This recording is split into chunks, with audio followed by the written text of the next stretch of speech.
Los Angeles, California. Summer, 1985. The city was sweating under a heavy night heat, but something far colder was moving through the streets. For months, someone had been breaking into homes after midnight. No pattern, no clear target. Rich neighborhoods, poor neighborhoods, couples, elderly women, families. The only pattern was fear. He entered silently, unlocked windows, back doors. Sometimes he simply walked through an open entrance like a shadow that had been invited inside. He attacked while people were sleeping. Some were shot, some were stabbed, some were beaten, and some were forced to look into his eyes before he decided whether they would live or die. The newspapers called him the Night Stalker. His real name was Richard Ramirez, but at that time, nobody knew that. Police were overwhelmed. The attacks were random. No witnesses could give a clear description. Survivors described a tall, thin man with dark eyes they would never forget. He left behind strange symbols at some crime scenes, pentagrams drawn in lipstick, whispered references to Satan. He wanted fear. He wanted mythology. And he was succeeding. By late August, Los Angeles had changed. Gun sales skyrocketed. People installed extra locks. Neighbors formed armed patrol groups. The city stopped sleeping. And then came the night of August 24th, 1985. In the quiet suburb of Mission Viejo, 66-year-old Peter Kowalczyk and his wife, Barbara, were asleep in their bedroom. They had lived in that house for years. It was peaceful, safe, predictable. Shortly after 2 a.m., Richard Ramirez entered through an unlocked door. He moved through the darkness with calm precision. He found Peter first. Without warning, Ramirez shot him in the head while he slept. Barbara woke up to the sound. Before she could even understand what was happening, the man was standing over her bed. He dragged her into another room. He beat her. He sexually assaulted her. He demanded money, jewelry, anything valuable. Before leaving, he forced her to swear allegiance to Satan. Barbara survived. Her description of the attacker would become critical. She told investigators about his eyes. Cold, emotionless, almost empty. But something else helped police. He left behind a shoe print, an unusual brand, rare, size 11.5. It was the first solid physical clue. For the first time, investigators believed they were closing in. But Ramirez wasn't finished. 2 days later, he struck again. On August 27, 1985, Ramirez broke into the home of Chris and Virginia Peterson in Northridge. Chris was shot multiple times. Virginia was beaten and sexually assaulted. But this time, something different happened.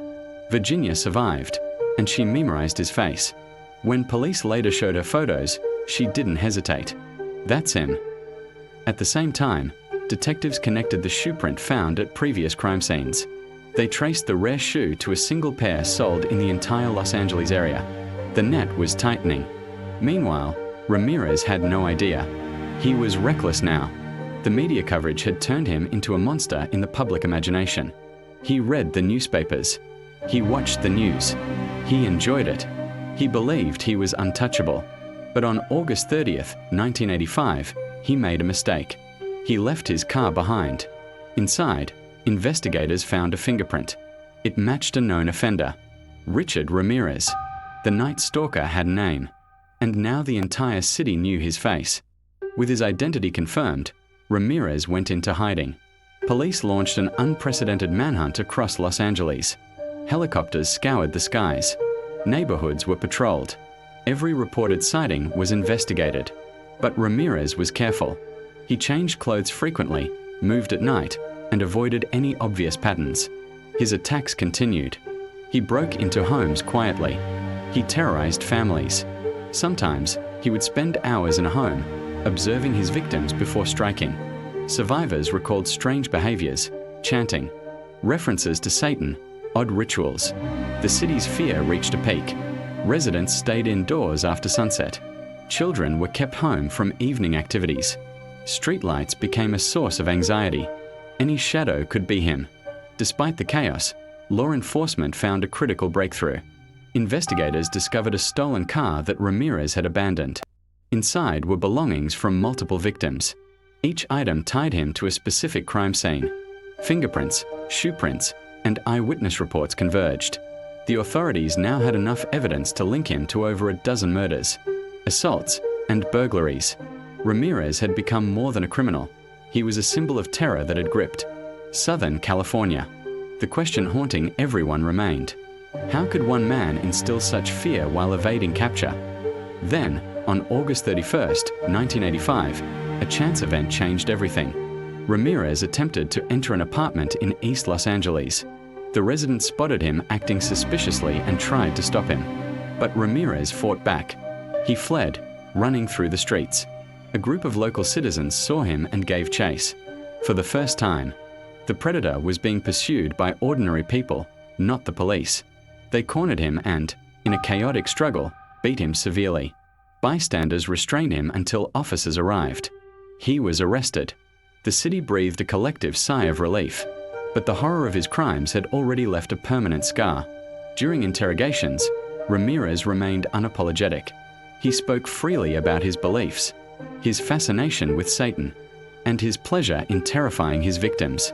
The full scope of his crimes would later reveal over 30 felonies, including 13 murders, multiple sexual assaults, and countless burglaries. For many, the story became a lesson in urban fear, vulnerability, and the darkness that can hide behind normal streets and houses. Ramirez's trial began in 1988. It was a media spectacle. Courtrooms overflowed. Journalists covered every testimony. Survivors recounted horrifying details, describing the man who had terrorized their families.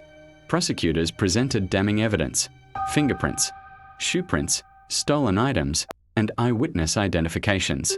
The elevator footage, surveillance, and physical evidence created an unbreakable chain. The defense attempted to argue diminished capacity, citing his troubled childhood and alleged drug use. But the jury remained unmoved.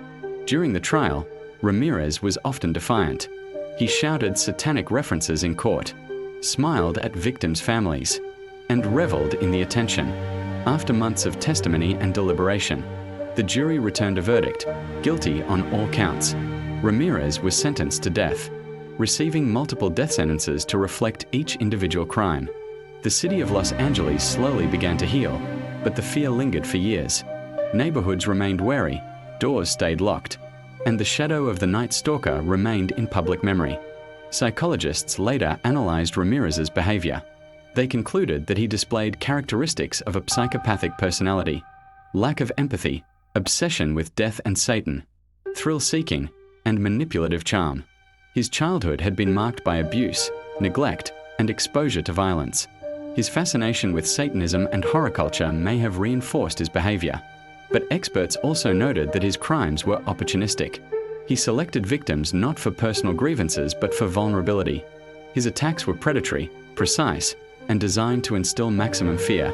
The real horror of Ramirez's case was not only the number of victims, but the randomness. No one was truly safe. You could live in the safest neighborhood, lock your doors, and still be targeted. This unpredictability created widespread panic. The entire city became part of the crime scene, living in fear that the Night Stalker could appear anywhere. Richard Ramirez spent decades on death row. Appeals delayed his execution for years. He died in 2013 of natural causes, lymphoma, in prison, never having faced the ultimate punishment for his crimes. Yet the legacy of the Night Stalker remains. His case continues to be studied in criminal psychology, law enforcement training, and true crime media. Books, documentaries, and YouTube channels recount the terror he caused. His victims. Stories are shared to honor them and remind the public of the fragility of safety. The streets of Los Angeles never forgot. Even today, older residents remember those nights when the city stayed awake, doors locked, waiting for dawn to break the shadow of one of the most infamous serial killers in American history. The Night Stalker's crimes were real. The fear was real. And the lessons endure.